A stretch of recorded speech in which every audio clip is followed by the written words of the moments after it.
Hi, I'm Lennon. I'm Tom. I'm Sam.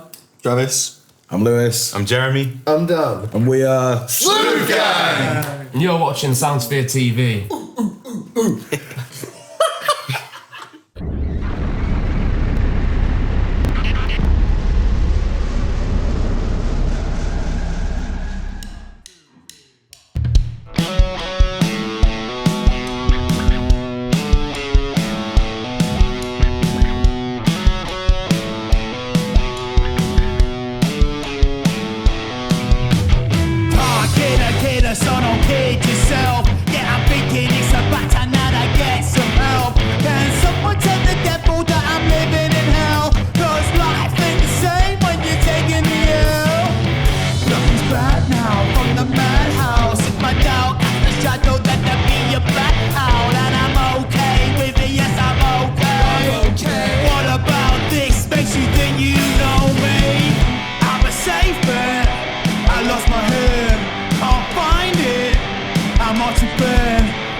She's working on the triple finger, fingers on the trigger. When she says that I'm not with her, she's a game villain, a prison.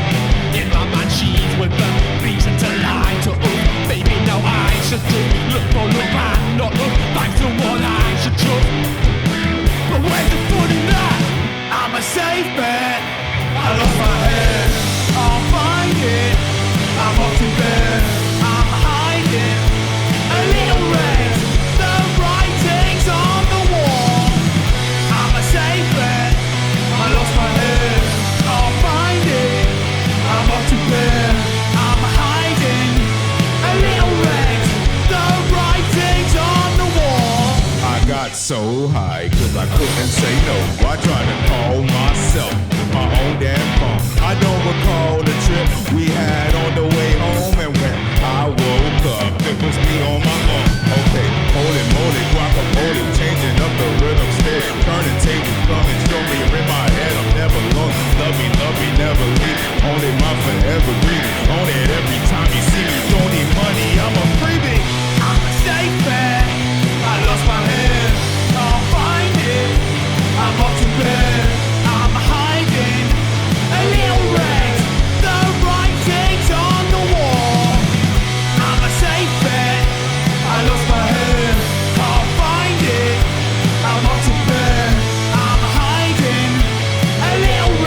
So the first track we played was Safe Bet, which is our next single. Essentially, it started off as a track from Danny Boy here. Before I joined Sleuth Gang, I was an internationally renowned solo artist. I've been played in America once, you see. On the radio. It was just an instrumental demo called Big in Japan, and Lewis wanted to make a tune out of it. Chris, our old guitarist, added a chorus, and then we arranged it, and here we are. The song's No, you go, sorry. Yeah, the song's mainly about toxic relationships. Kind of different takes on it. So it's not solely about the other person being toxic, it's also about like kind of that response you get when you're like kind of the victim of it, or how it can kind of flip it on its head and you can kind of become like the desperate one. So They're willing to change anything about you to be the right person for the sort of other party. Or there's like Jeremy's, which is all about self-sabotage. Yeah, like mine is, it's like I'm the toxic one in my verse. I'm in the relationship, you know, and just kind of trying to get back what I lost because of my toxic behavior. I feel like an episode of Trisha. Pity Pie essentially is a song that's about anxiety, sort of the metaphor of anxiety being like a gate crasher. And again, we sort of talk about our own experiences with anxiety, with, you know, mental health and that side of things again. my verse is kind of about like self-sabotage.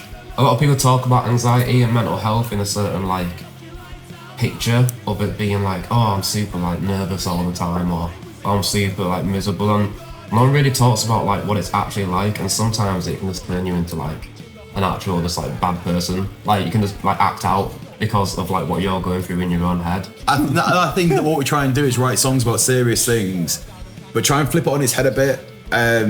Like there's enough people out there, like we live in a generation of like TikTokers who their value is trauma, like people exchange trauma as a currency now. And what we want to do is actually write about real stuff that we have been through as people, because that's authentic to us. But you know, make it a bit more fun, make it a bit more lighthearted. Because if you're gonna get actual coverage on things, people to actually listen to something, you can't sit there and be like, oh, anxiety is really bad. Because like, yeah, it is bad. Do you know what I mean? Like, there's no, you can't deny that. That's a given. Do you know what I mean? Like, no one said it's good. It's not meant to be good. So all we can do is try and, you know, turn it, flip on its head a bit, turn it into art, turn it into beauty, whatever you want to call it.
Get the hell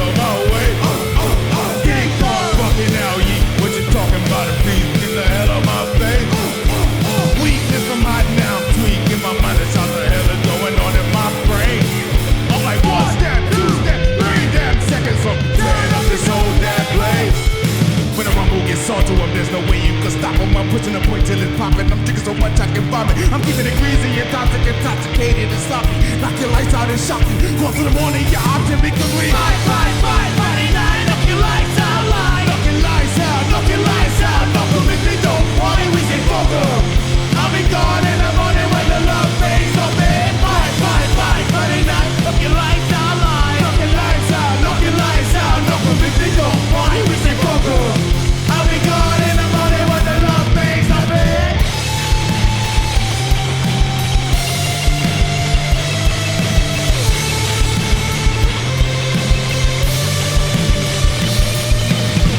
Knock your lights out, knock your lights out.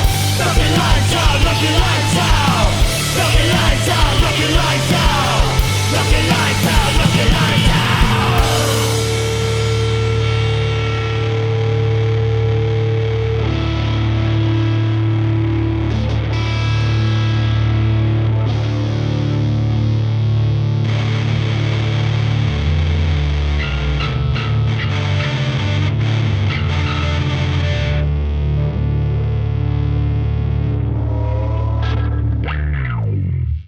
Go on, quickly do a flip. No more on.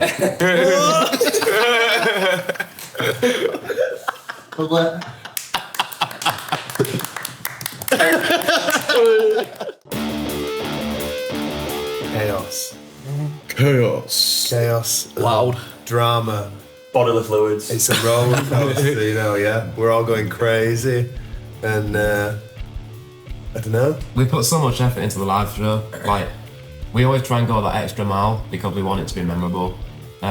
So if you come to our show, we'll make sure like you're not going to be disappointed because we make sure like you're not going to be disappointed. I think that's where we actually. I think that is our home, innit? Like, I think there's one thing that like tracks being alright, whatever it might be, but seeing as live, that is when it comes together, I guess, and it's a bit more. I think something clicks watching us. Like a lot of people come and they'll say like, "Oh, I checked out your music, like I quite like it," and then I saw you live, and it's like, "Yeah, I just want to be part of this." And I think, Yeah. a lot of the time, like people just tend to like get it when you see us live a lot more. So.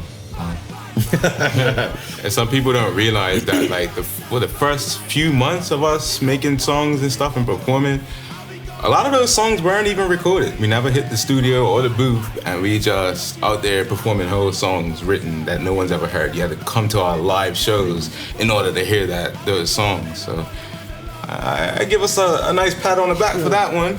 I think coming into it as like the most recent member coming into it all, listening to the songs, the recorded versions, and then coming to like studio sessions with you guys and like just watching the energy and like just bouncing around at just like a rehearsal session and jumping off milk crates and all that. I was like, oh, these guys are, this is gonna be good. This is gonna be fun.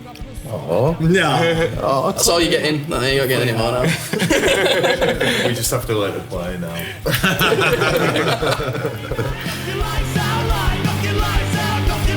So Lewis, his old rap name used to be Said the Bear, and I just thought he liked bears. Like I didn't know bear is like a thing in the gay community.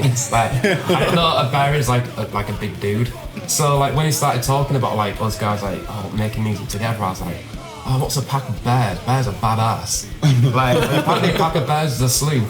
And then at the time like it's just kind of like cool to put this gang and stuff on the end of it, so we did. We're the gay bear gang. Speak for yourself, I'm a twink. You're definitely not, mate.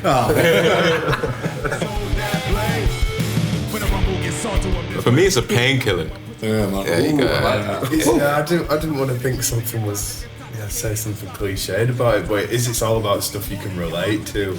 So, you know, if you feel pissed off, you pack something angry on, or you feel a bit mellow and it's a sunny day and you want to sit outside, put some Mac DeMarco or something like that. And yeah, I don't know, it's just a release, and it's like one of the purest forms of release. You can just be who you want to be, act who you want to be, dress how you want to dress, you know. Like, I'm not gonna lie, I still love drinking and smashing drugs and the rave scene, but music is the only thing that has replaced that high. Like, I know it sounds ridiculous, but like I'm completely sober. I don't drink alcohol, don't drink drugs anymore or anything like that. But music is like the one thing that actually like is like fills that gap massively, and it's the best thing. Like when it's good, it's so fucking good. when it's bad, don't you know, it can be shit, but you fight for the good times, which is awesome. You're just thinking of shit in your head all the time. You go to work and you're thinking about you shouldn't have done or should have done or just like, you know what I mean, sad stuff or just like stuff that you're anxious about or stressed about, and like you go to work, you think about stuff, you at work, you thinking about stuff, you go home, you thinking about stuff. Drums is just like, just being in a band in general is just, it's like you unplugging. So it's like I can't think about shit I should have said or stuff I shouldn't have said or shouldn't have done because I'm too busy fucking trying to hit the cymbal in time. So for me, personally, I completely tune out of the world. I just forget what I'm thinking about for 45 minutes on stage and just can't get that without anything else, really. Yeah. From like, I don't know, but from my perspective, like I really, really, really like the performance side. I feel like I get to just be like myself on stage. Like, although like I do play like into a bit of a character, like when I'm up there, like I've never done anything where I feel more comfortable. Like everything, and nothing's ever like second guessed. Like I'm kind of like just reacting to the music like as it makes me feel, and yeah, like it gives me like a high which I've like never felt from anything else, and yeah, I just love it. I feel like I just like to make loud noise and jump around on stage, to be honest. It's the energy. Yeah. Part of being something, I mean, you know, not just music, being in a band, you're part of something that's bigger than yourself. In a gang, that's a good. Yeah, and you know, we have strong individual traits, but we're not stronger than the sum of our parts, if that makes sense. You know, just together, the seven of us, we're in a room and we're loud together, and it's all because of all of us at the same time. And that's what I love about playing music and being in a band. It's bigger than just me. As cringy and like cliche it is to say, it's like therapy. You know what I mean? You put an album on throughout the day, you soundtrack your day, or like you said, Dan, it's the purest form of self-expression because it's such an easy thing to talk about. And when you play live, when we play live, I feel like I come off there with like such a weight lifted off my shoulder, like if I've been angry or upset or whatever, it goes for that. I'm not the six-pack of Red Stripe. And you said I literally forgot. You said it's like therapy, mate. Like, I don't know if it's working on you. But I'm happier than all.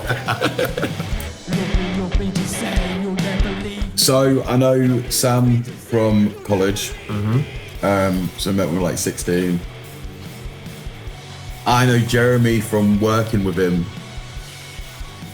at the services. Extra. Yeah, extra services. And then me and him used to write music together. Then me and him were like best mates, so we wrote some music together.